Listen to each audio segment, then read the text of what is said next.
is what happens to you while you're making other plans. Ironically, that did, unfortunately, terribly unfortunately, happen to John. John Lennon walked up and while he was making other plans, shot him dead. And I mean, we could go on, and it would take us the rest of the day to talk about the things that happened while people were making other plans. I'm so deeply invested right now in reading about the Russian Revolution, about reading about Versailles, and about the peace to end all peace at the end of World War I. And while everybody was making other plans, it's just astonishing. And so we can think right now, as we sit right here, what is happening to us as we're making other plans. And I would just urge every one of us to be aware, to be open and aware, and to be compassionate, to be empathetic and compassionate. So that leads into this story of life happens to you while you're making other plans. A couple of quick skipping stone footnotes. I never expected to meet Patch Adams, knew who he was, met him completely by accident at a show, a command performance show, of which Wood and Stearns were a part, and he was the narrator. We made friends. He invited me to his farm. I taught his staff clowning. I joined his board of directors. And then I went to Russia with him. Life happens to you while you're making other plans, and he didn't go. I went by myself with a bunch of clowns who were supposed to be led by him. And I wasn't the leader, although I ended up being the leader. I didn't thrust myself forward as the leader.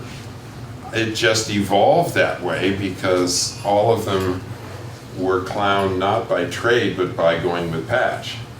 And they just wanted to learn a little bit more about humor in a hospital setting, but they didn't have any skills. And he never trained anybody he took to Russia, ever. In fact, he didn't train his own staff, which is why I went down to start to teach them a little bit about comedy as I'm trying to teach you.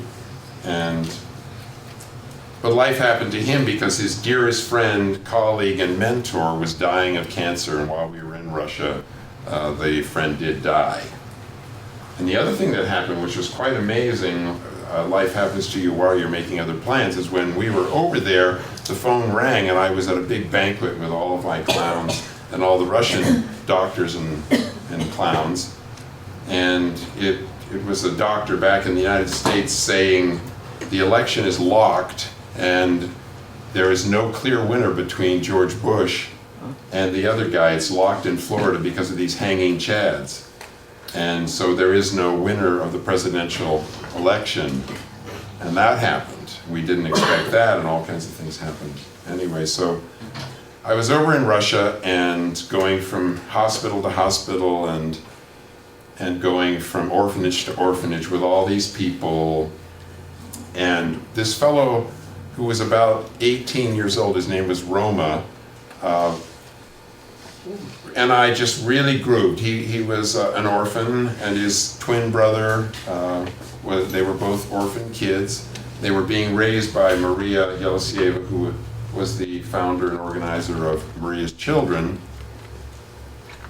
And I'd never met her either, and she stood up in front of the bus on one of the trips, and she said, I'm Maria, and this is where we're going, and this is what we're going to be doing, and Patch isn't here, and so I'll be kind of trying to lead you, but I'm an artist, and I'm not a tour leader or anything, but we knew that we were there to do a lot of hospital clowning, which had been set up by some of Patch's people, but we were also going to do a lot of orphanage work, and we were going to do a lot of working with orphans through art at the art studio, the Rehabilitation Art Studio, connected to some of the big orphanages, buildings with 800 orphans, and everything. So Roma just bonded with me, and I began to be the person who ran out to this place or that place to pick somebody up or whatever, and Roma was my translator. He spoke a little bit of English because he'd been living with Maria, and Maria had met Patch about 12 years before,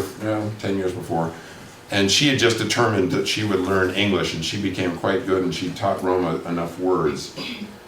So Roma and I went to pick up a doctor at the airport, something we got on the subway, and I was in full clown. You know, I had my hat, my clown nose, you know, I had my scarves, I had magic stuff and whatever, and balloons and whatever. I was just on, but I wasn't clowning, I was just sitting on the bus, and then on the subway just going like this, you know. We were down about 7 stories under the earth because that's where the bomb shelters were during a lot of the time of the nuclear armament thing. We're bouncing along like this, and I'm next to Roma.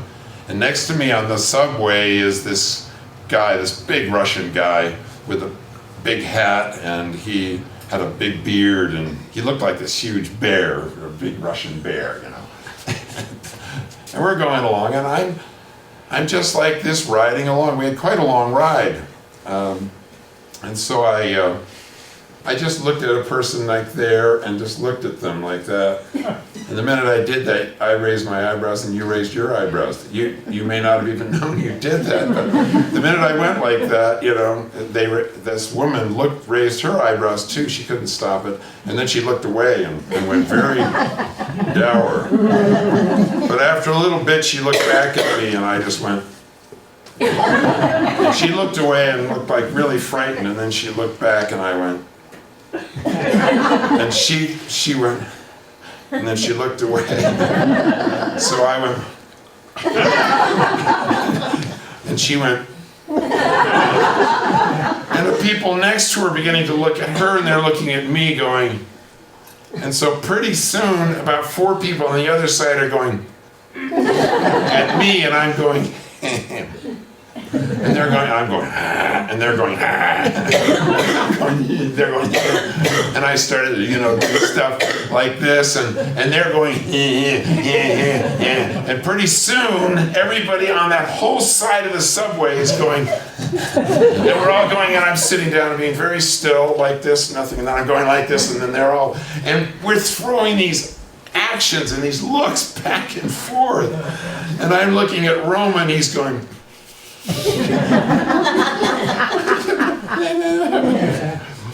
all of a sudden, the guy next to me, the big bear guy with a beard, right?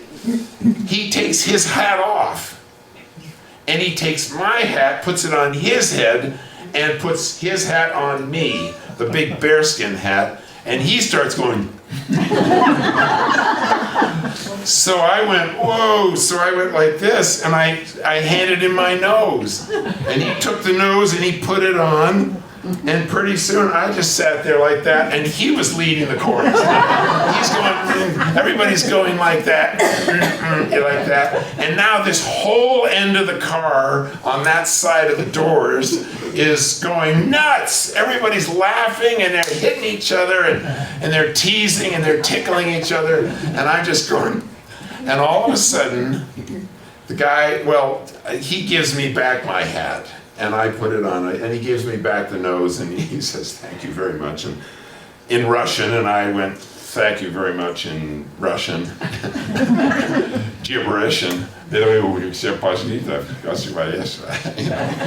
everything. Next thing I know, I'm just sitting and Roma's going, uh-oh, and I was like, what? And there was this guy standing right in front of me, like this, over me, and I'm sitting in the seat. And I looked up, and I looked, it didn't take me very long to realize that this guy was furious, angry. He was volcanically upset.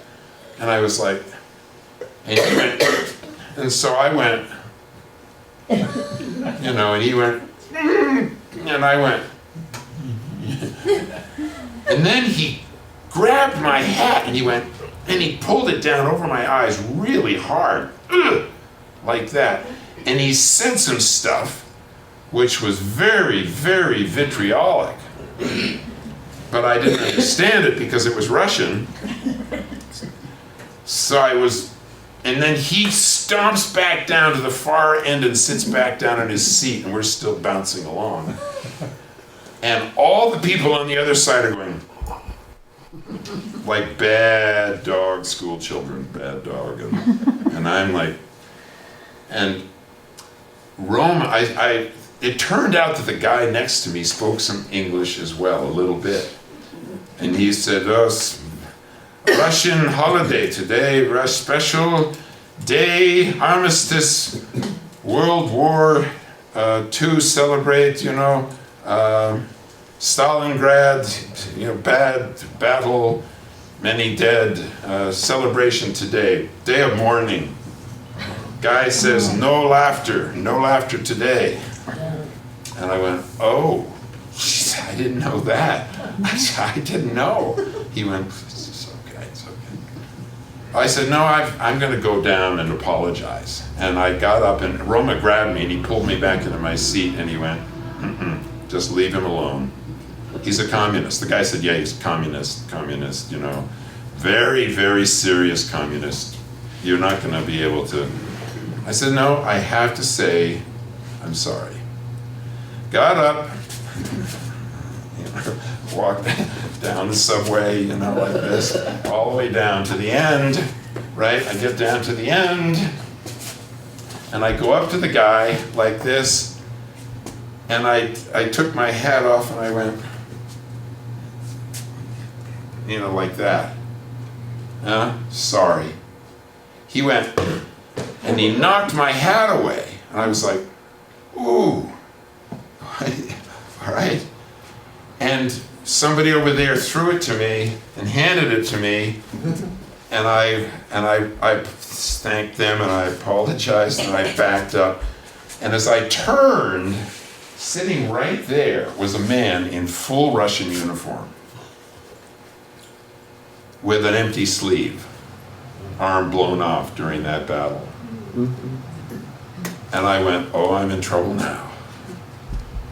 And this old man, who at that point, I don't know, he was definitely in his late 80s or something, he looked at me and I looked at him and I went, I'm sorry. I said, I'm sorry, didn't know what to do. He reached out like this and I went, ooh, no, he went like that and I went, and he reached, and so I reached because I couldn't not reach because he was reaching, and he took my hand and he pulled me in and he embraced me with this hug and he just held me. And I was thinking, this is a visitation from God or something. I don't know. This is amazing. And then he kissed me, and he kissed me, and he went with his one, you're okay. You're fine. And I looked at him and I thanked him. I said, thank you. And I walked back and sat down next to Roma and the guy with the beard, and they went, shh.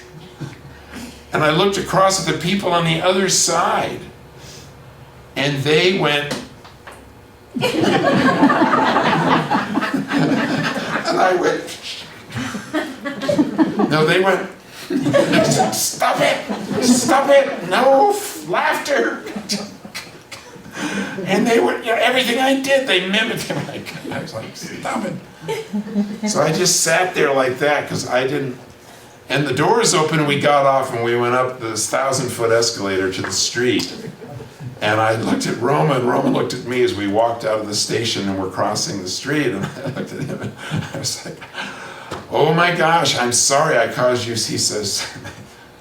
We got to the other side of the street and we were about to catch a cab, and I heard this behind me, and I turned and it was the communist running at me across the street. Ooh. Just coming right at me in full running stride. And I must have just almost tripped on the curb. I just sort of backed up and I went into like, how do I defend myself here? I didn't want to get my nose broken or anything.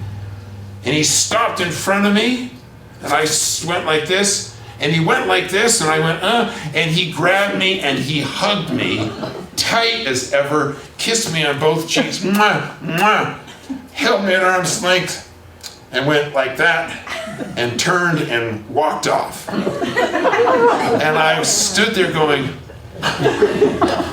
holy smokes. Holy smokes. Gosh. And I looked at Roma. Roma looked at me and was like, I guess there is something in this comedy laughter stuff. This kind of lowering your status, and that is powerful somehow, right?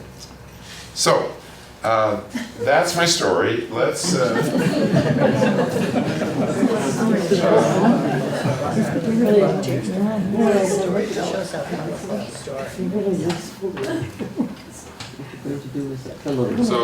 let's, we'll watch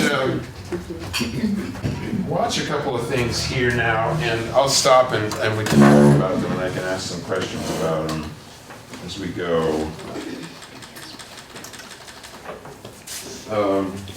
Let's see here. I don't know, I'll just pick some order or other. I think I'm going to start with Lewis Black. Let's see here, it's searching. Let's see if it gives me, yeah, there we go. Okay. And let's see.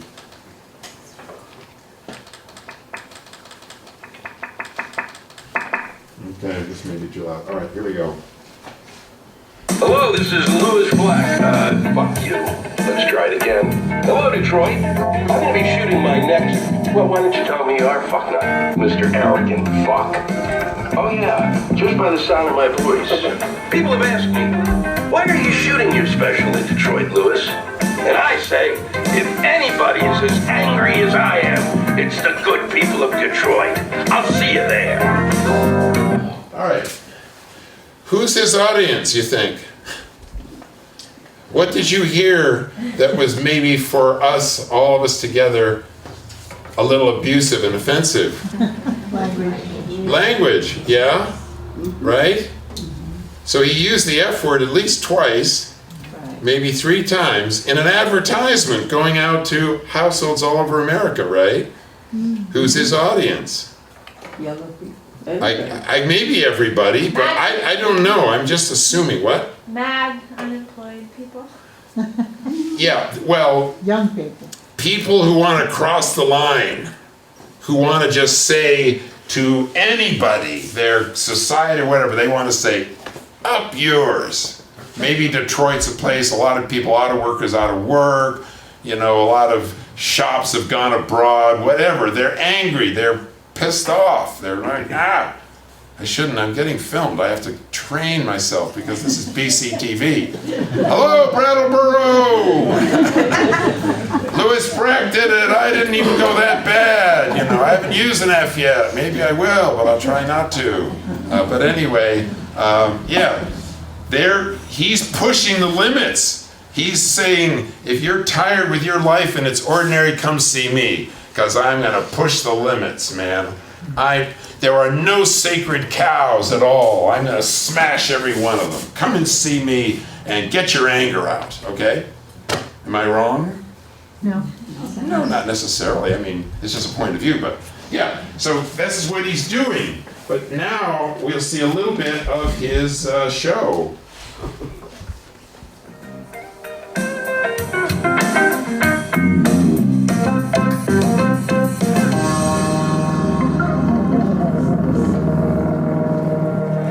Ladies and gentlemen, Lewis Black!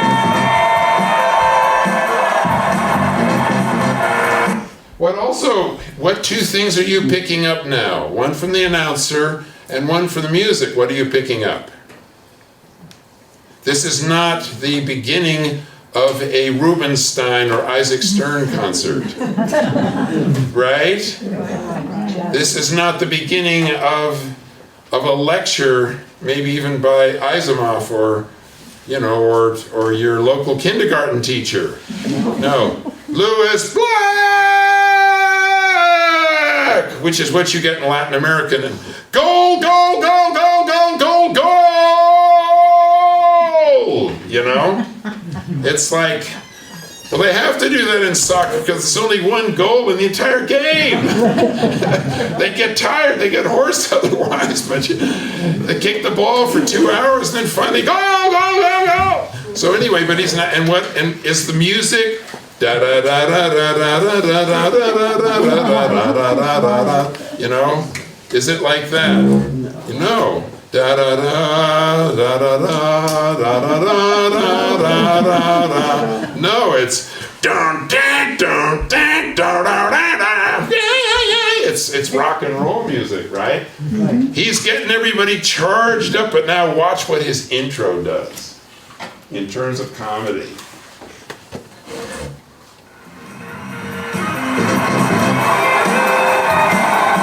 Turns his back on the audience. They're screaming. Turns his back. He's not even looking at them. Huge theater, one guy, huge stage, no scenery. Now he just walks up. The spotlight comes on.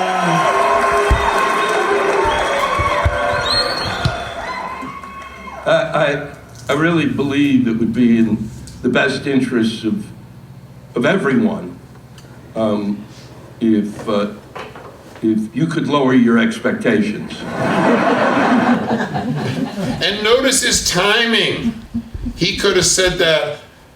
He could have begun and said, I think it's in the best interest of everyone that we lower our 20%, our expectations 20%.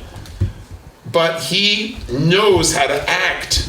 So he pretends what he has thought in the dressing room 30, 40 times before he came out, that he can't say it, right? We can't get this show started.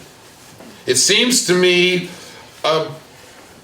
that maybe, let's see, what's my next thought? He knows what his next thought is. He knows it, but he's waiting. That's a wait for it. He's building, he's setting the table, right? He's setting the premise for the comedy.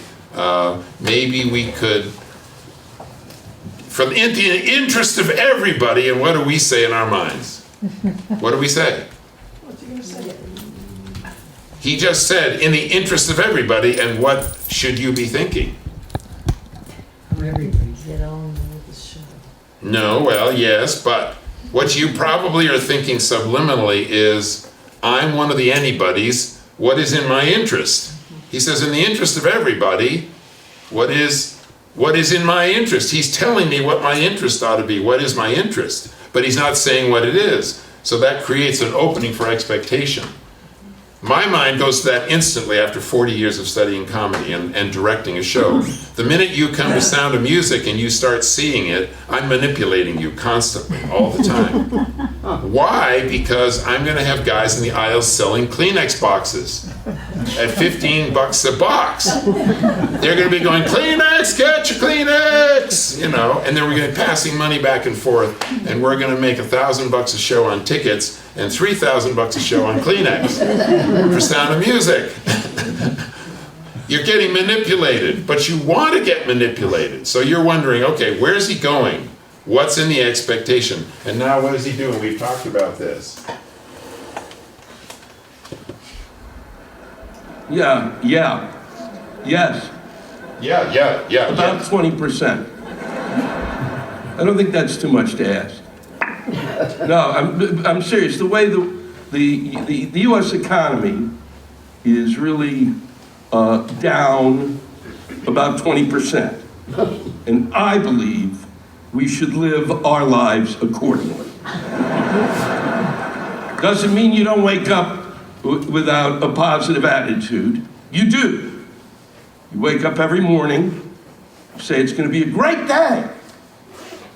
Less 20%. So, what has he done from the rock and roll music and the Lewis Black? De-escalate. He's de-escalated, but you know I have to lead you a little bit because you've absorbed a lot in the last couple of weeks. But do you remember the term status? Yes. Remember status? and how important comedy is to either raising status or lowering status. So in those first couple seconds from Lewis Black and the rock and roll music, here he is. Lower status. Okay, it's obvious, isn't it? Say that louder, please. Lower status. He's lowering his status. 20%. Yes. Well, he's lowering, but he's lowering our expectations. He's basically saying, I don't know what the heck you've come to see, but this certainly isn't it. You know? If I were you, I wouldn't be here. I'm not worth it. You're going to have a terrible time. So lower your expectations, right? But that gives him a platform to start to build. And that's what I do too. And that's why you just come out on stage and you don't do anything. You just stand there for a while. All right. So that's a little of Lewis Black. Let's see. Now, let's go to this guy here. Jim Carrey, another modern guy. And see what his approach is. Glad I met. Glad to know him as a friend. Please welcome Mr. Jim Carrey.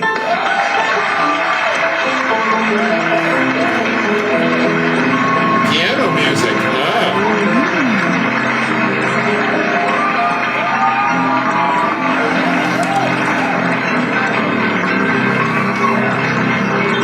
And keep in mind, what is a comedian going to do when they walk out and they get this avalanche of appreciation and adulation and everything?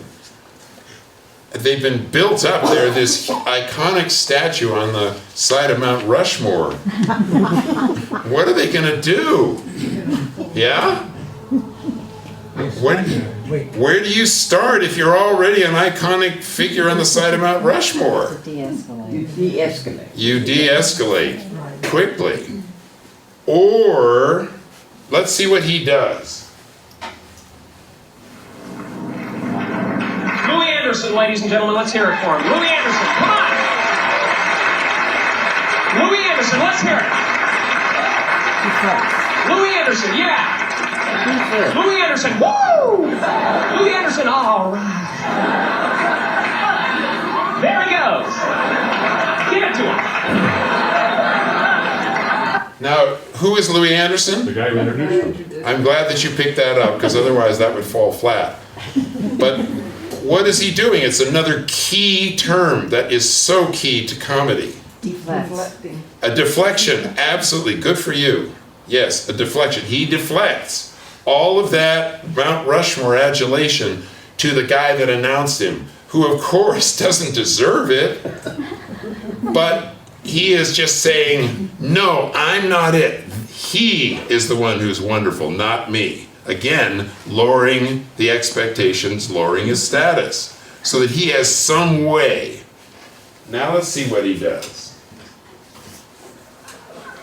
Okay, now look at how long he just holds that smile.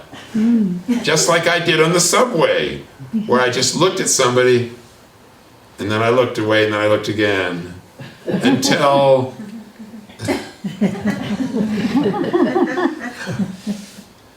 I just get them involved with me. He's not doing his smile to one person, he's doing it to the whole audience, and you see the teeth and everything. Because his smile is high status. Well, ladies and gentlemen, I'm really thrilled to be here because the Comedy Store is very special to me. You know, when I was a teenager, I used to watch people like Richard Pryor and Robin Williams on television and think, I can do that. But to actually come here and meet these people is amazing, you know? I met David Letterman here, you know, for the first time. He walked in the back of the main room here. I was so excited, I just jumped up out of my seat, ran up to him. I said, David Letterman, it's a pleasure to meet you. And I'll never forget what he said to me. Apparently I had gotten up too fast, and the blood rushed out of my head. That's all I heard before I blacked out. But I'll never forget it. I'll never forget it. And And that's what this place is about. Okay, see what he compares himself to others, and he says right off the bat, what? Richard Pryor, Robin Williams. It's nothing. Piece of cake, I can do that. And that's taking his status. It's way exaggerated, right? He goes way into the stratosphere exaggeration. That's comic, when you blow something way out of proportion. Comic. We go, it may not be a huge laugh, but then from there, whoosh, he drops his status into the basement. Yeah? So those status shifts lead us into the opposite of what we expect, which is deflection. Nope. Nope. Oh. Nope. That's how it basically gets timed out, okay? Now we can go and watch, well, I don't know. Stephen, Yes. can we say something about the effect of that oversized Oh, gold yeah, jacket? please, absolutely. Yeah, go ahead. I would love it, sure. It's way too big for him, Yes, the code is way too big. and it's a terrible color. Yeah. And notice he makes it by he makes that coat work, and we could then dial back into Charlie Chaplin, whose coat was too small, but his pants were too big, and that's the opposites, right? But then he moves, if we go back to just a little bit further back,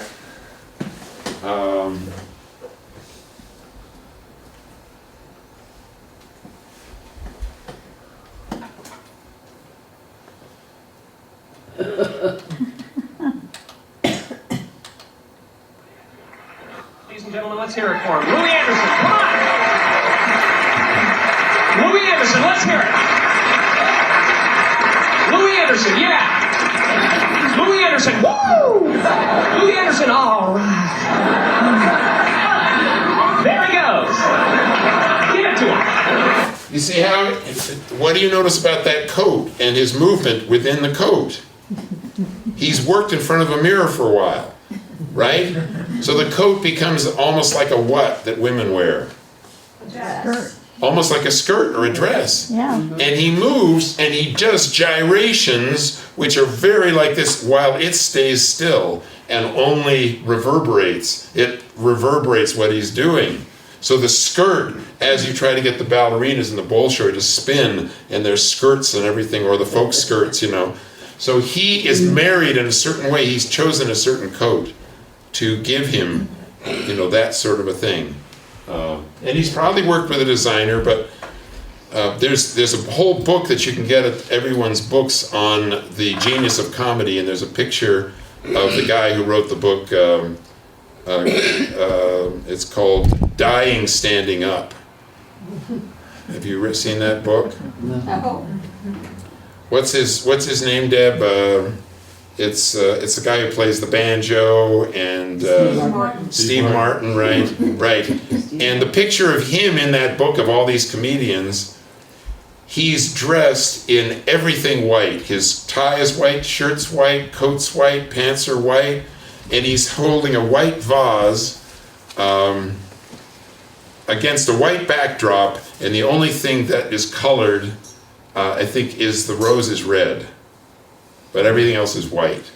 So I mean, it's just one of those contrast things that, and his expression is he's like a statue. In other words, this is not funny.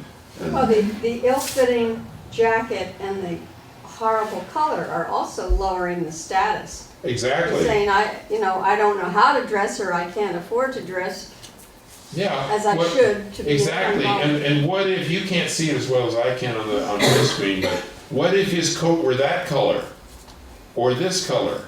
What would happen? He'd disappear. He'd disappear. Yeah. He'd disappear. And notice the color of this.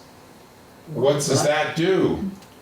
disappears. It highlights. It contrasts. It contrasts with that. If he made this a different shade of brown, it wouldn't work, right? And if he made it a really vibrant red, it wouldn't work as well because it would overshadow this. So by making this black, you know, and then his teeth show up because this is basically nondescript. You don't want to watch this. You want to watch him move inside this.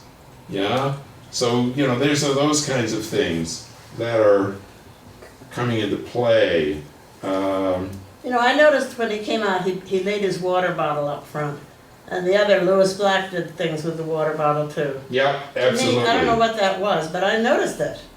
Yeah. It made an impression. Well, yeah, and everything, you know, any of us going up would be going like this and the water would be shaking all over the floor. But they're setting their props and they're saying, I mean, he is,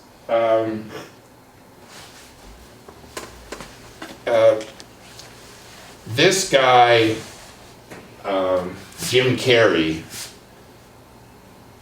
has mega confidence. He's developed, he says, you are my audience, I'm in control of this situation, I'm going to lower my status in front of you, I'm going to raise my status in front of you, I'm basically going to make you love me, and then you will do anything I want. Do you remember Avner last class with the popcorn? Mm-hmm. He flipped the popcorn, he tried to catch it, he tried to eat it, and then finally he was able to do some stuff with the popcorn, and then he went, oh, I'm eating popcorn, how rude. And he went to a person over here and he said, I'll give you some popcorn, but he went like that and he handed one kernel. Because you reached for it just the way, and he handed you just one kernel. And then he stops and he starts to go back and then he goes, I've been rude to you. Here's one kernel. And you go like you did, oh, you're so generous. And then he goes, oh, okay, you deserve one too. And then he goes, I don't know if you deserve one. All right, you do. Here's one kernel. And one for you. And all right, here's, and then he just dumps the whole bag, you know, and then he just goes from very small to completely outrageous and just throws the rest of it all over the audience. Completely disrespectful, but Avner's rule always was if you can get the audience to love you, they'll do anything for you. And it's pretty much once they're in the game, like those people on the Russian subway, they will take the show over for you. And that's what you want. And so now he's going to do some impersonations here. Close up here. Okay, David Caruso style.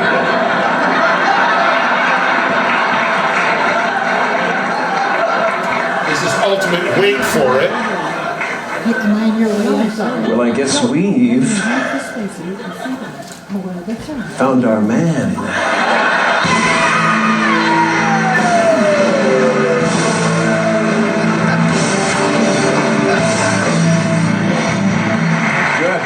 Very powerful. He used to be an English teacher.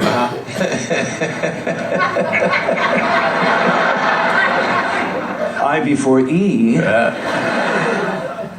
except after C. Very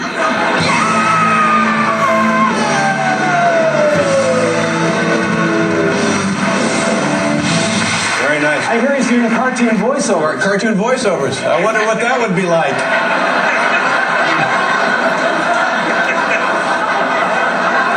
This is extrapolation, permutations. I did to you, putty tat.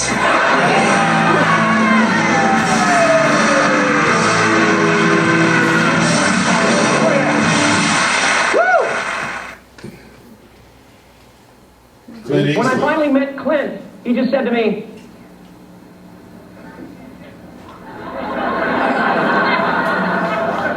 I love that tape. And I show it to all my friends. Naturally, I was elated. I wanted to do the best possible job that I could do for this man. You know, the first day of shooting, I showed up with all... And notice that in this particular occasion, is he wearing that coat? Oh, no. No, he's dressed fairly what? Formal. Formal, so fairly what status? High. Yeah, he's dressed high status for this particular thing, because he's now sending up he's now, through his impersonations, sending up these famous people. In this case, Clint Eastwood. As I said, I have a ton of ideas that I want to try out, Mr. Eastwood, if you don't mind. I was expecting a little bit of resistance, but Clint just looked at me, then looked at the producer, David Valdez, and said, well, maybe we'll just turn the camera on and let him go.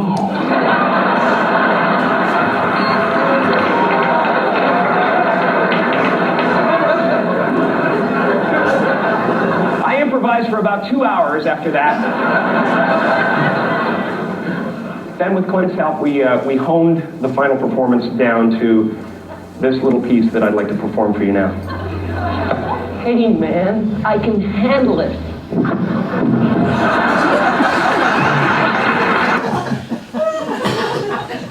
Okay, so you kind of get the point of that. All right. So let's see. So okay, I'm gonna. There's a movie. I'm gonna show you a clip or two, maybe from Patch Adams, the movie with Robin Williams, as a lead-in to Hospital Clowning. Yeah. So I guess I'll start with. Yeah. Okay. I'm gonna start with the real Patch Adams, my friend, the real Patch Adams, and you'll see. And then I can tell you one quick story about him. That humor knows no bounds, it knows no geography. What's funny is in the eye of the beholder. So this is Patch Adams.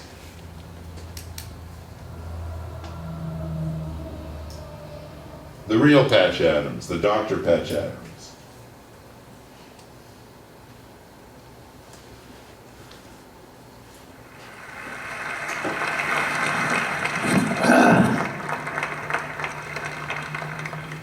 He's about 6'5". Before I start, I'd like to tell everybody I answer all my mail. I've never used a computer. I can't get to our website. I'm sure you can, patchadams.org. There's an address. I write 400 to 600 longhand letters a month. I am your friend. If I can help you in any way, I invite your correspondence. Health and health care are a human right for all people. I entered medical school in 1967 to use it as a vehicle for social change. I was a whole systems thinker. What I wanted to do was to create a hospital that addressed every single problem of healthcare delivery in one model. When I graduated in '71, no one gave us a hospital, so 20 adults, 3 of us physicians, and our children moved into a large 6-bedroom house and said we were a hospital. We were open 24 hours a day, 7 days a week for all manner of medical problems from birth to death.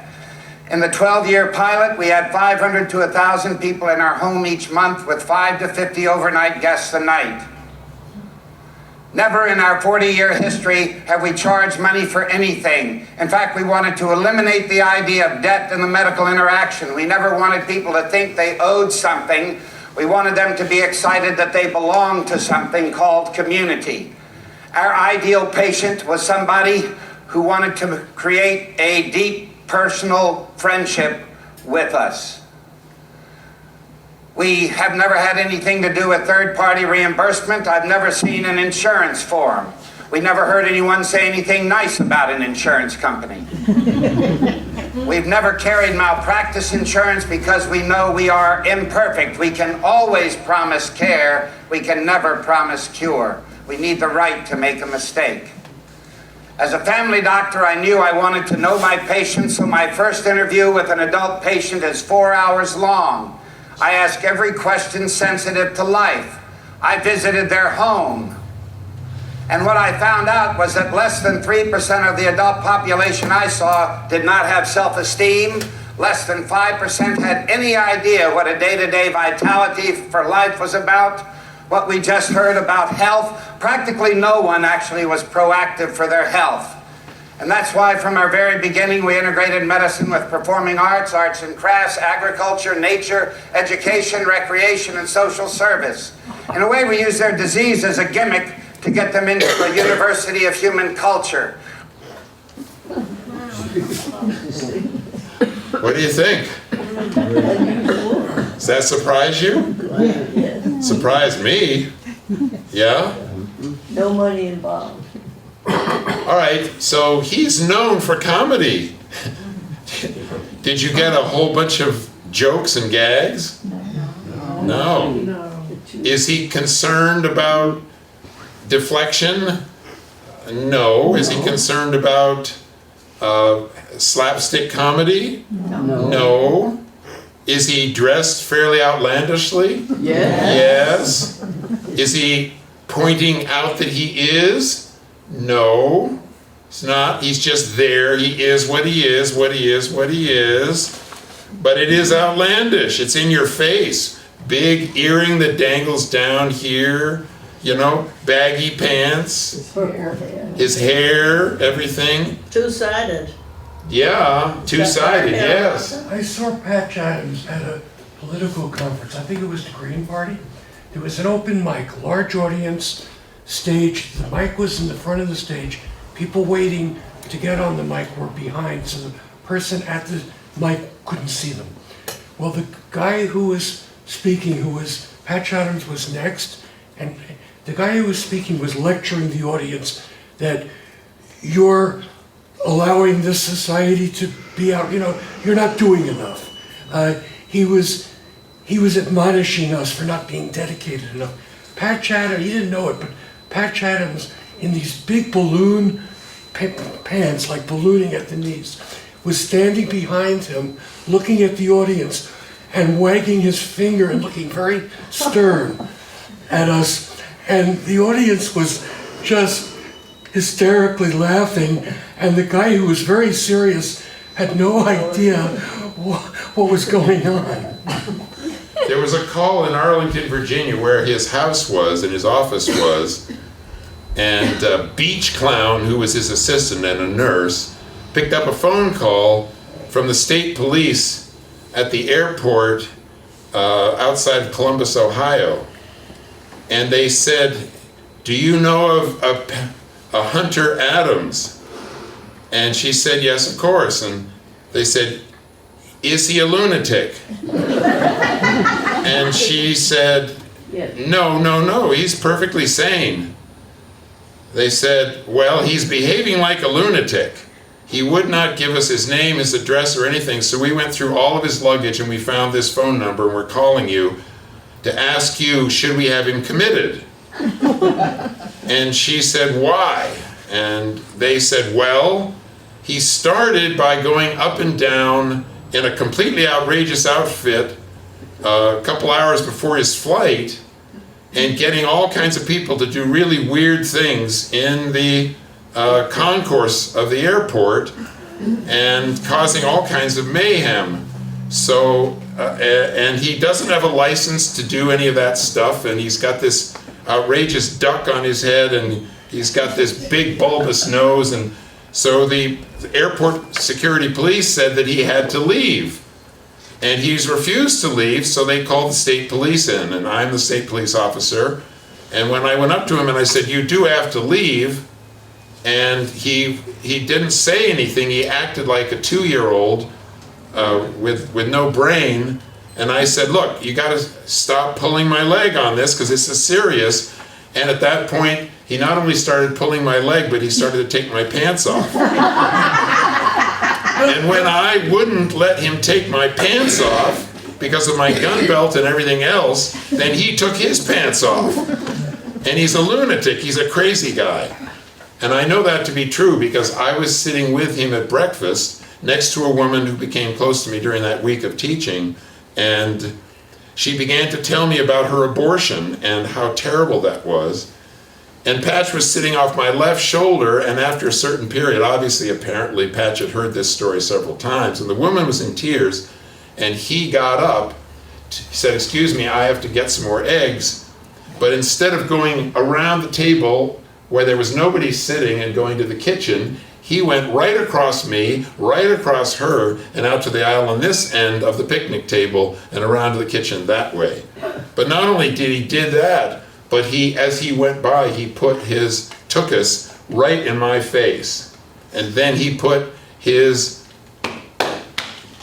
right in her face.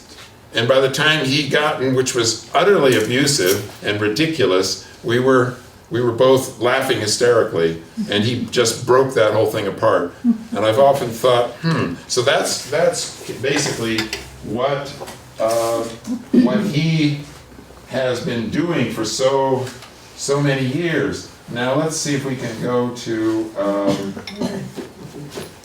but this is how this translates into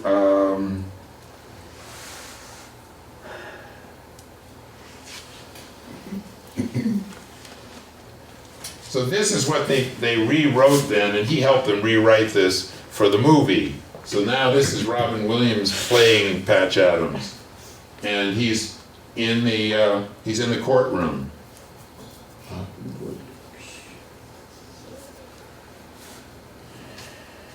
So sad when you committed suicide. Robin Williams.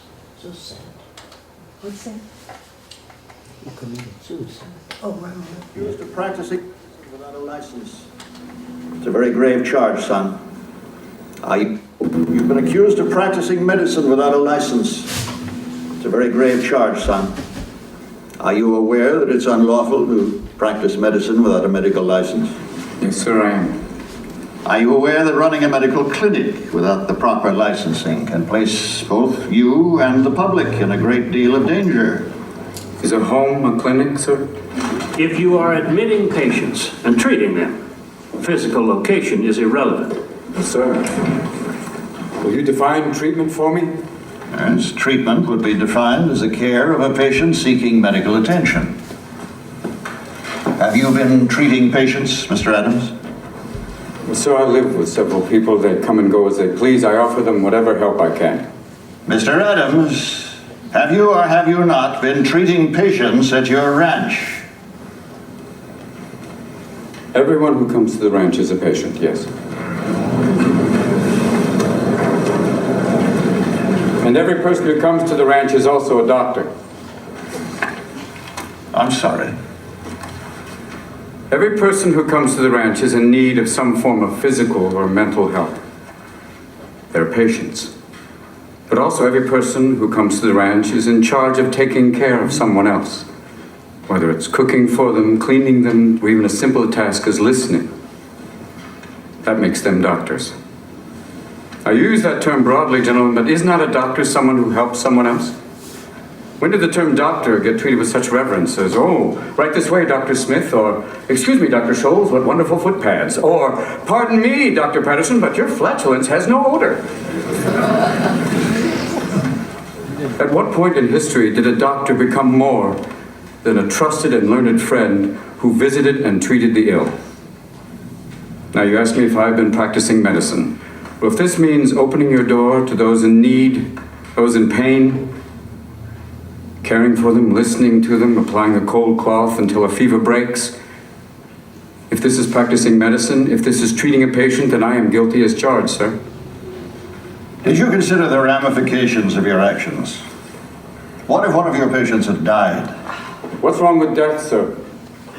What are we so mortally afraid of? Why can't we treat death with a certain amount of humanity and dignity and decency and, God forbid, maybe even humor? Death is not the enemy, gentlemen. If we're going to fight a disease, let's fight one of the most terrible diseases of all, indifference. Now I've sat in your schools and heard people lecture on transference and professional distance. Transference is inevitable, sir. Every human being has an impact on another. Why don't we want that in a patient-doctor relationship? That's why I've listened to your teachings and I believe they're wrong. A doctor's mission should be not just to prevent death, but also to improve the quality of life. That's why you treat a disease, you win, you lose. You treat a person, I guarantee you'll win, no matter what the outcome.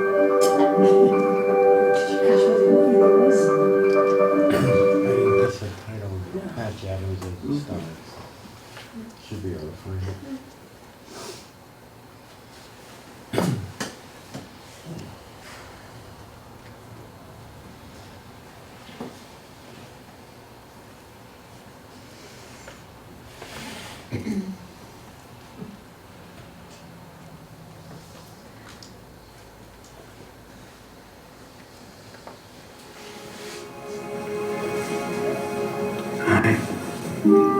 What's your name? Cameron.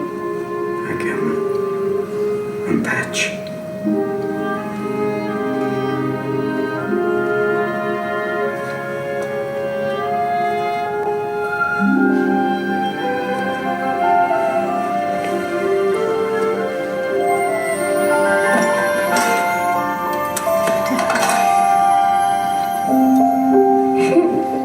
I am cold. Just a minute cold. Is my nose red?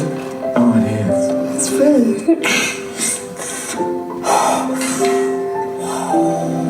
What's that? You don't know? I don't either. Let's find out. Taxi! Try on you.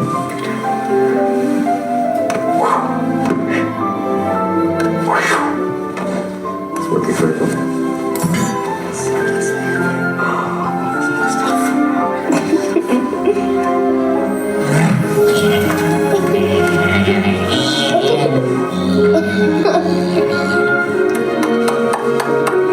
Bee kisses.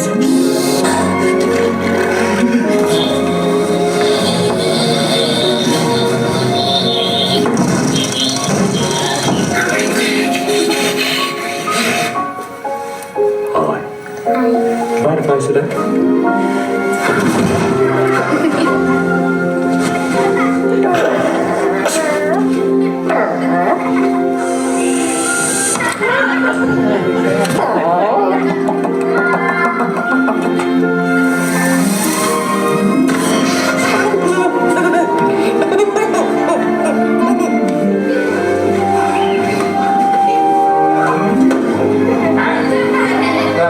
Hello, my friend. Hello.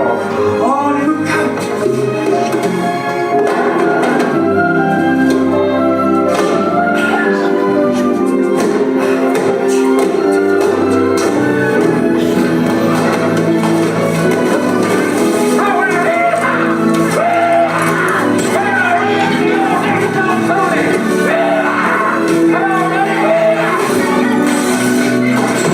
What is going on here?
So this is a lot of what it's like to go over to Russia, and this is like a clown care unit.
Around the world, there are over 70 organizations committed to the healing power of laughter. Southern Africa, Australia and Asia, Middle East, Europe and the UK,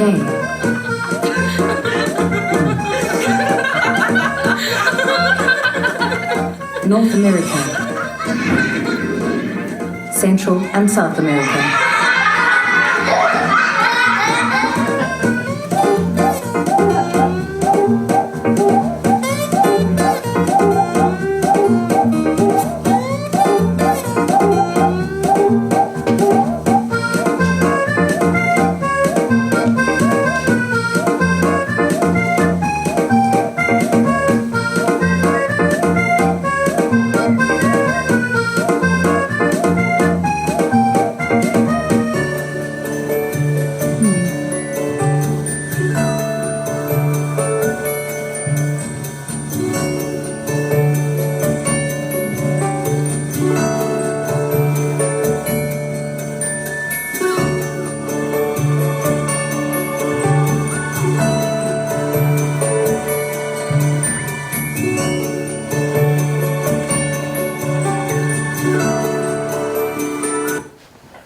So what words come to your mind when you watch that?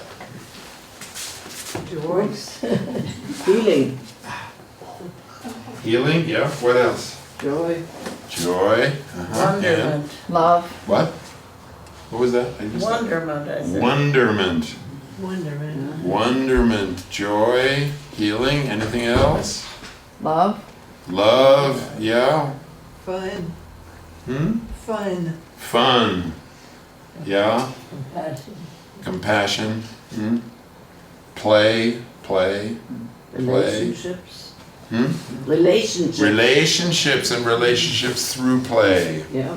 Right? Compassion through play, empathy through play, love through play. Getting rid of alienation, separation, isolation, all those Asians, and joining. Yeah? Community of Community.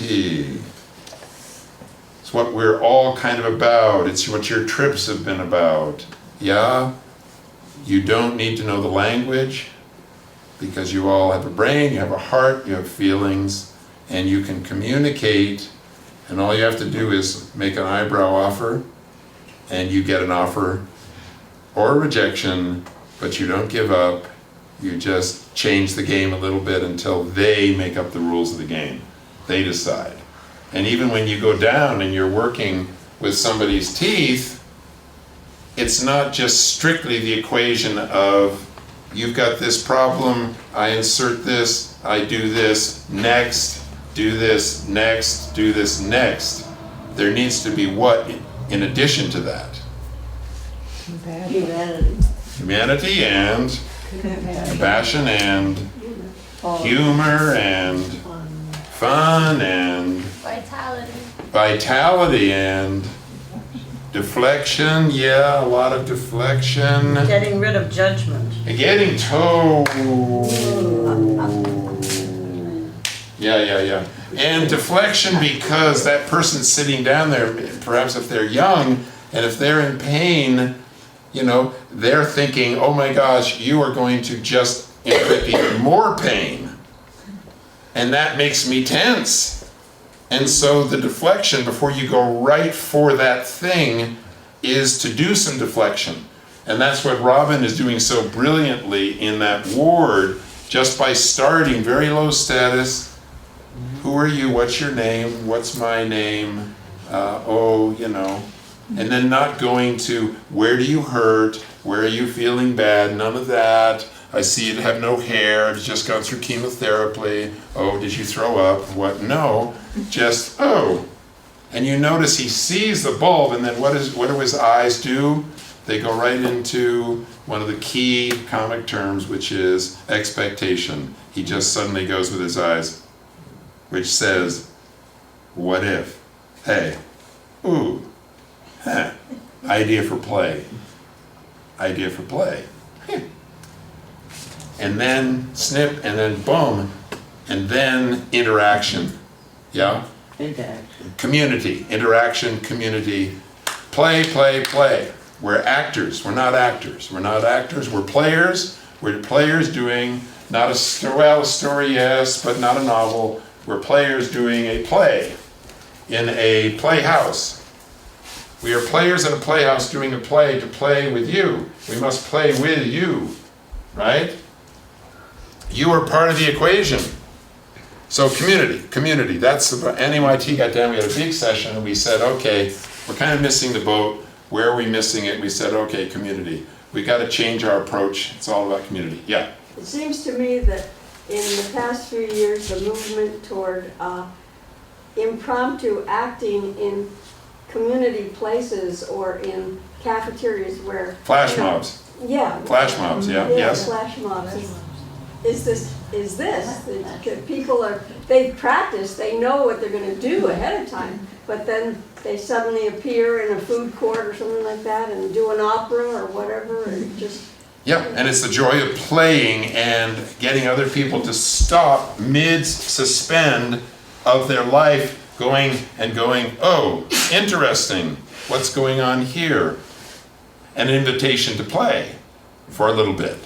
And that's what Patch is saying too. What? When you were describing Patch in the airport, it reminded me of flash mobs, that he was actually doing... He does that all the time. Wherever he is, he creates a flash mob.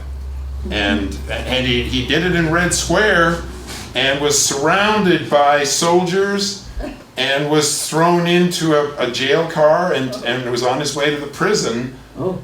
Maria Yelisieva is so influential now in Russia through Maria's children and has connections with a lot of people. She said to me that was very dangerous. He really pissed him off and he was going to jail for sure. And which would have been bad because he had about 35 people from all over the world with him and they were at the Red Scare watching this incident and he almost got himself thrown into prison. So but he takes it to the max. To the max. I could tell you stories that I won't hear because... How many times have you gone with him? I've never gone with him because every time I've gone, I went then 6 years in a row, and basically my interest was children, not the expensive restaurants, which are part of his tour.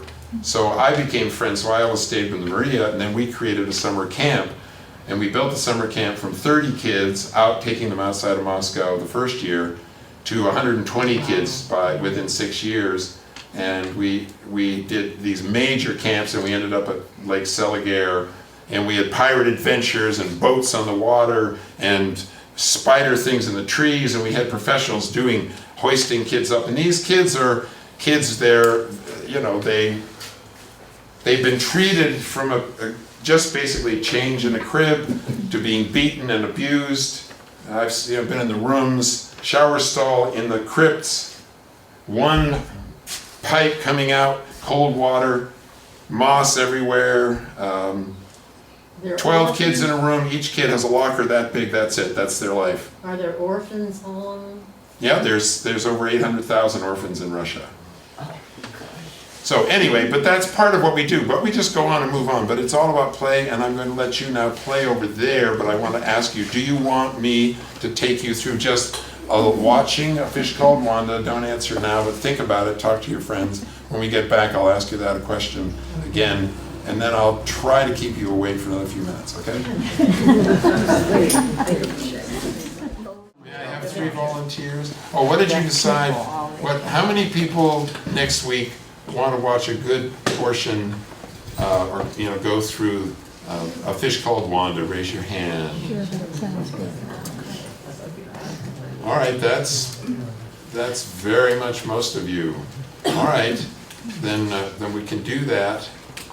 I'd like to show you something about status which is interesting for a moment. If I could have 3 volunteers do it with me, or for me, with me. Just 3 volunteers. Okay, good. 1, 2. I want that green hat. Okay, you've got the green hat. All right, so here's your nose. Thank you. Just one.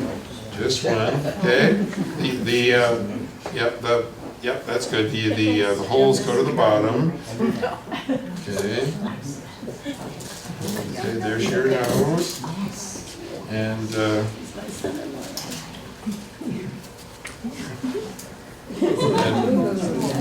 morning. okay. Good morning. Who will, Good morning. okay, good, yeah, okay, there you go. Good morning. All right, and there's your nose. No, that's just, it's just. Good morning. This keyboard part. So it's just an image. I usually do Good that. morning. All right, ready, okay, good enough. All right, would you come here, please? She's stealing your show. Okay, so you stand, we're gonna be in a line, but you stand here, you stand here, and you come over here. My nose itches. Okay, itch, just take it off a little and itch. Okay, good. All right, now I just. You're controlling. Right, I am totally controlling now. I could tell you stories, but I have to. I used to try to teach this without controlling, and I realized that it was always a failure. So I said, all right, when I'm doing this, I have to be utterly in control, because I'm teaching certain rules. This is just basically this. You might find this transaction situation interesting in your life. It has to do with status. Okay, so. Here are the rules, and here is the premise. The premise is what is, right? Okay? You are the boss clown. Right, exactly, appropriate gesture. Right? So you are top banana. Thank you. Yeah. Right? You are the middle banana. Yeah. Right? Yeah. And you are bottom banana. Good. So you are the lowest status, you're middle status, and you're high status. Okay? The high status top banana issues orders. The orders, the directives go down the line from top banana authority through middle banana to bottom banana. Okay? The complaints and the failures go from bottom banana back up to top banana. Top banana says, I want this. Middle banana passes that to bottom banana, and bottom banana in the comedy says why that can't happen or be done.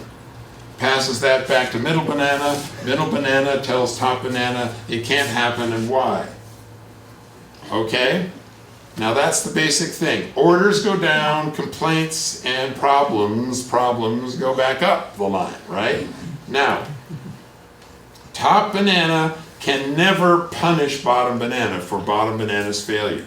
If top banana wants to punish bottom banana, top banana has to tell middle banana to punish bottom banana. Middle banana can never refuse top banana. Yes.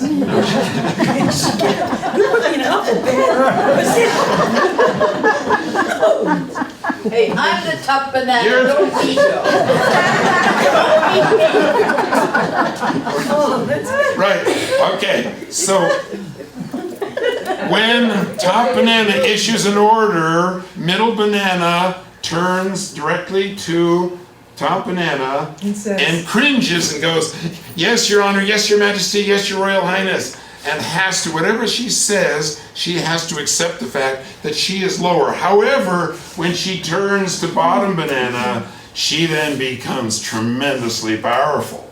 And she can get, and you, as you are doing, you then go like that, and you are afraid of middle banana, and you will do anything to please middle banana, and you want to make sure that bottom banana does not get you in trouble with top banana, right? With the boss, right? Okay? You cannot rebel, except that if we do the exercise a lot over the next 2 or 3 weeks, we would see. But I have found that it is not useful for any of you to leave the stage. If you leave the stage, it's over, done, new group. Because the audience wants to see how the clowns resolve things. We don't want to see you go, I quit, and leave. You could go, I quit, but I can't leave. Oh, God, I'm sorry, right? Now, if you get to the point where something is terrible and failing, you can turn to the next clown below and beat them. Unfortunately, there is nobody there. So you turn, that's me, there's nobody there, and you have to beat yourself. Okay? So just to show this transaction, because we could play and they could get very good at it, but obviously you order, yes ma'am, you order, and as you turn from her, yes, as you turn, you are now in charge of you, and you will do what she just asked for. And you have to be, okay? Let's just try this once. You ask, you want something, I don't care what it is, and you say very authoritatively, tell her what you want. And Take your head off! Take that head off! Do it! she said, You! me? You want, Take your head off! She said, take your hat off. Okay, so you take your hat off. Now, she did it too slowly, so take your hat off and bop her on the head. Don't hurt, no eyes. Right. And the way you bop is a little bit of a withheld bop. You go like, you don't follow all the way through. You go like this. Can you see? You go bop like that. So it's like this bump. It doesn't hurt. You were too slow. Boom.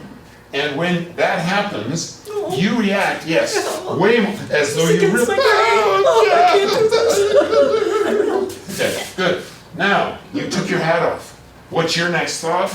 I'm gonna put it back on. Yes, do so. And now go high status, and then. Take your hat off. Exactly. Now. Now. Now.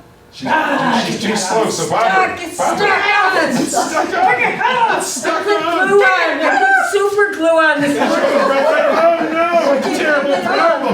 Put your head back on. I have to cut my hair And that's great. Don't take it off. That's good. Perfect. I can't put super glue on it. You're in trouble now. Yeah. You have to turn and you have to say. I love my hair. I'm sorry. I told you to take your head off. Well, I did. I told Bottom, but Bottom Banana can't take her hat off. Oh, What? You're incompetent. That's you, and you bop her. And bop her. Bop her. Incompetent, you. What do you want me to do? Take that head off. Well, if you listen, she said she can't because there's super glue. Okay? So then you have to say, well, get a solvent. Get a solvent, do something. Yes. I'm telling you to take that hat off. Okay. Then you say, you get a solvent, get that hat off. You get a solvent. Yes. You take the hat off. If you had some scissors, I could cut my hair. Okay? Turn. Now turn and say, she wants scissors to cut her hair. Here, scissors. Cut that hair. Okay, turn. Yes. I've got some scissors. Cut your hair. Okay? And now your thing is, hurry up. The scissors are dull. Pass the scissors back to her. They're too dull. Oh no, they're too dull. The scissors are too dull. Yeah. You're lying. You. No. You always accept the offer. It's not you're lying. You well then, hold your hand out and sharpen the scissors on her hand. Okay. Now they're sharp. Now they're wicked sharp. No. Scissors are sharp now. You cut your hair off. Good. All right, you see, you get the point. Enough. Good. Give them a round of applause. Beautifully done. Excellent. You read it. Good one. I'd like to play with my patients in the hospital.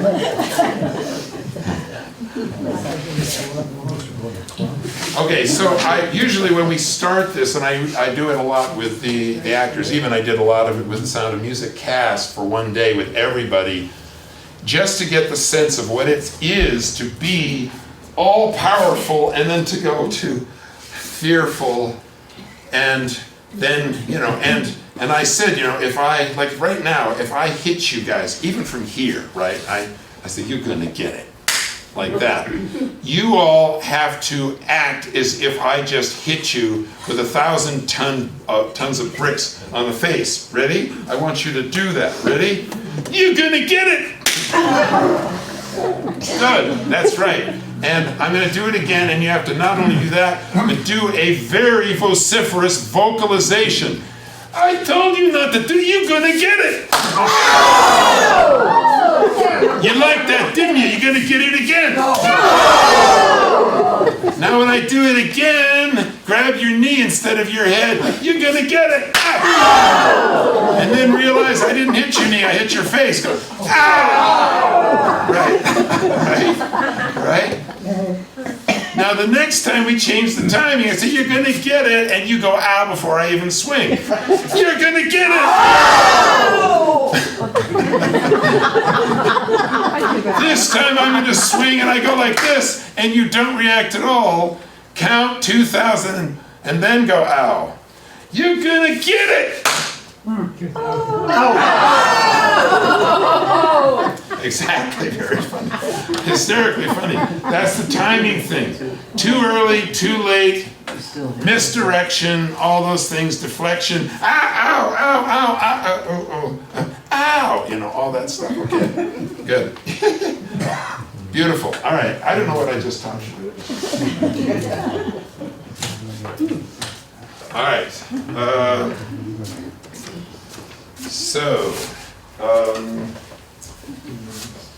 Now, what do I want to finish off with here?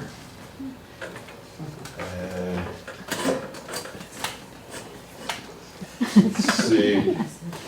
Okay.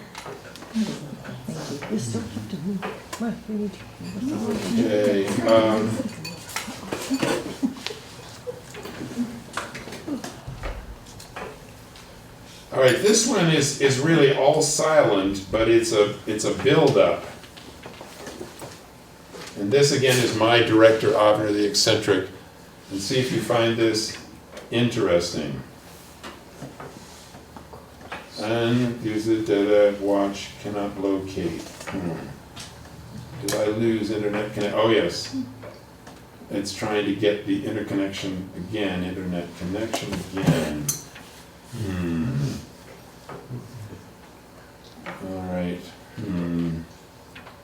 Let me go see why it dumped the internet connection for some reason. I need to join this again. I think it's got. Why are you not joining for me? There we go. Now it's no? Alright, if you're going to do that for me, then I'm going to have to just quickly, let me go to the other network here and see if it'll join with Safari.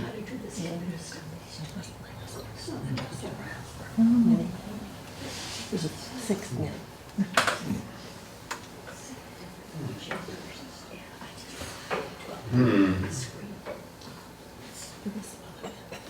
Maybe Casey turned it off on the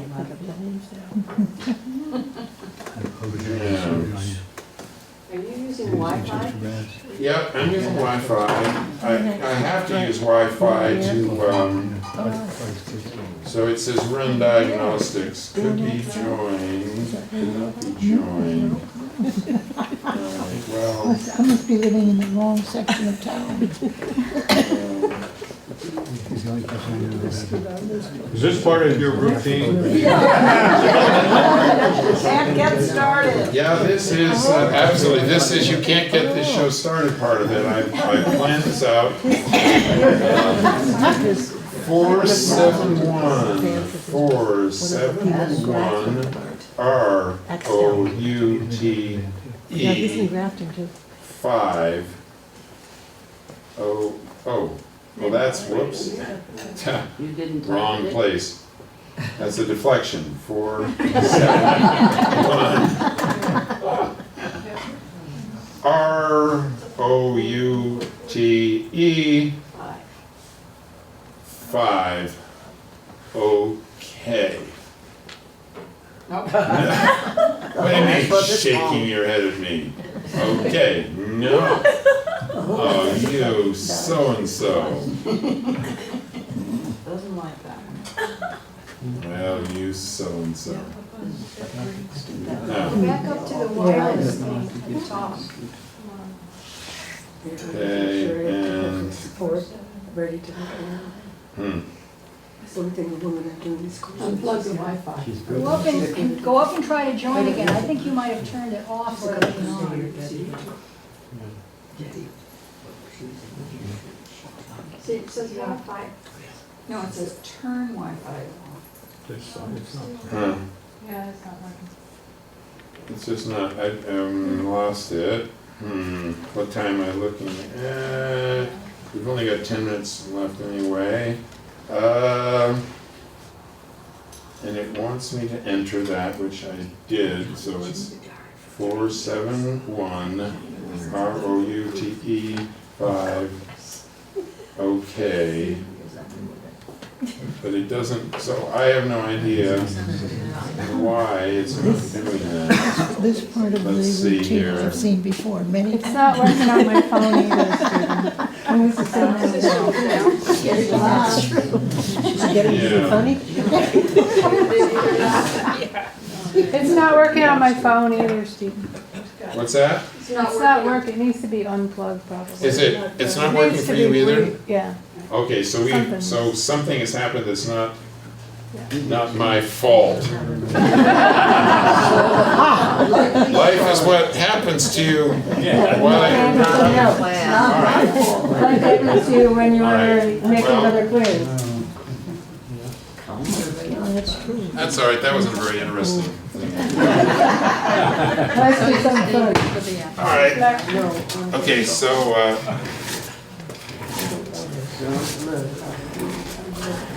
all right, explain yourselves. How dare you interrupt my lecture? All right, let's just talk amongst each other in terms of community. Would you tell us a little bit more about hospital clowning? Is that something very specific? And if so, have you worked with people? And if so, what kinds of groups of people or what?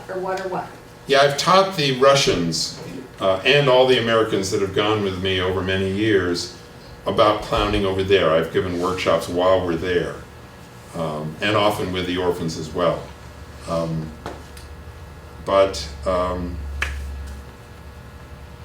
What you saw in the clip of the clowns, and they obviously filmed and extracted wonderful moments within lots of interactions. I can't judge them as being either brilliant in their hospital work or not brilliant in their hospital work. The videos showed them being very effective because of the laughter and the smiles and everything. I think, what are some of the things that you saw that you would say were really working for them? What words would you use as a definition for what was working? It's Connecting. okay, so they were connecting. You could see some of that because everything in human life is action reaction, right? Just that what I was doing, ow, that's action reaction. Whatever the reaction is, we don't judge the reaction, but it's action reaction. Two ends of the string, right? You pull, yeah, it's Newton's law, right? They were stepping out of their roles as medical or whatever. They were the unexpected. So they were using the unexpected, yes, and? They all acted happy. So they were positive. Yes. They brought happiness. Yeah. Spontaneity. They were spontaneous. In Yes, a there was culture that's very a lot of spontaneity. I would say that they acted happy, and I would trust in how they looked was that they were sincere in their feelings of excitement and happiness. There was one little boy hiding behind a door as if he were frightened, but then all of a sudden he came out at some point and joined in. That is so important. There is fear, and there can be fear in every single, all interactions, right? So rule number one for me that's a no-no is you don't come into a hospital situation and blast your opinion on the occupants and force them into a mold of what you want to happen. You know, that does violence on them. That's, yeah. They were creative and innovative. And you need to leave emptiness for the creative to come out, right? The involvement, yes, They Christine? were also flouting hospital dignity and institutional routine and. Yeah. Could everybody hear what Christina said? Yeah. We might say dignity has its place, and certainly professionalism has its place. But every surgery that I've had, including my open heart surgery, which I had a year ago, and my knee surgery, and my hernias when I had those way back, and so forth, I've gone in and handed noses, whether it's Brattleboro or whether it's Dartmouth. I give noses to all the nurses and I give them to all of the medical team. And when I get wheeled in for my open heart surgery, I hand noses to all the surgical staff, and I'm wearing a clown nose when I go in. If nothing else, I get their attention. I get their attention. Plus, if you can get them to love you, they'll do anything for you. And I do believe that immediately they begin to love me, and I love them, and I tell them how much I love them as their, I love you, I love you. You know, and so I get it again? No, well, these are my clownish in-laws, my granddaughters and stuff. Anyway. How do you, I've done a little bit of real amateur clowning, but how do you ease yourself into these children's lives? Because seeing a red nose and a mask scares children sometimes too, so how do you? Well, I wait for it, and usually I don't enter wearing my clown nose. And I don't wear any makeup. A lot of these people, see, in Russia when we went over, the big thing that I didn't enjoy and sent me to the farthest wing in the hospital from all the other clowns was that they entered with drums, bang, bang, bang, loud. They entered 5, 6, 10 of them into a room all at once with accordions going.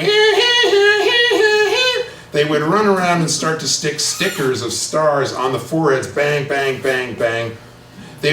They'd start to throw balloons and everything else. Now, a lot of the kids who were there and in bandage and everything, it's like, there's no preparation for that level. You've got to build gradually to that.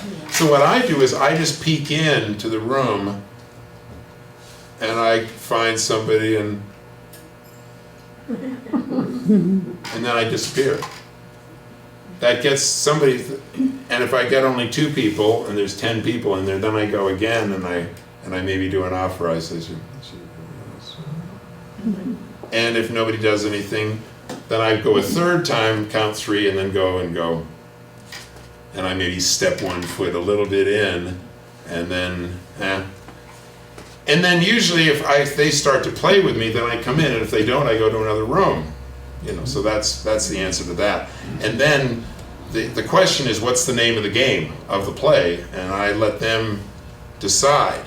If nothing is happening, I'll pull out a balloon, and maybe if they go, what's that? I blow it up, or I have or I take my nose and I use a foam nose and I put it on, then I take it off, I make it disappear. They're like that. Then I make it appear. Then I offer it to them. And if they put it on, or if they don't, I say, do you want me to put it on? And it just leapfrogs, you understand. Anything else? Is there opportunity do you find opportunity around here to do anything in the hospitals? I always did in the early years when I came back. I did a lot of that. And shame on me, I haven't done much. It's much easier in Russian hospitals than American hospitals. First of all, you can't take any latex into American hospitals. So right away, they're, and they're much more routine. Although Brattleboro Hospital, they've asked me, and I've worked on clowns, and I brought clowns, and they've loved it. When I was hyped up with those years in Russia, I did clowning in Thompson House just by myself. I did clowning with a whole group of kids at Austin School. I did it everywhere I could, the hospital, went up to Dartmouth and so on. And a bunch of my friends that I've taken have gone, like Chip Daly has done a lot of clowning at Dartmouth and so forth and all over. but you know, you can only do so much, and I just run out of energy and run out of time, so I just... Are you doing anything with adults, adult patients? You said Thompson House. Well, I've gone into Thompson. I'm going to start with Holton Home pretty soon. I'm kind of ready going in like once a week or once or twice a month, and just telling some stories and singing some songs with them. And I have a green light to do that. But Thompson House, no? I could. I'm sure if I said, "Do you want me to come in?" they would say, "Sure, fine." Okay, I will suggest it. She's top dog. So will I. She's your top dog. Yeah. Again, I'm only one human being with one. I'm 70 years old, and I only have so much. So I try to accept all offers, but I can't do everything. So You should do it, Trudy. No. but yeah, well, I think we're out of time. So all right, next week I'll bring in Fish Called Wanda, and we'll watch a bunch of that, and that should be interesting. Thank you for playing.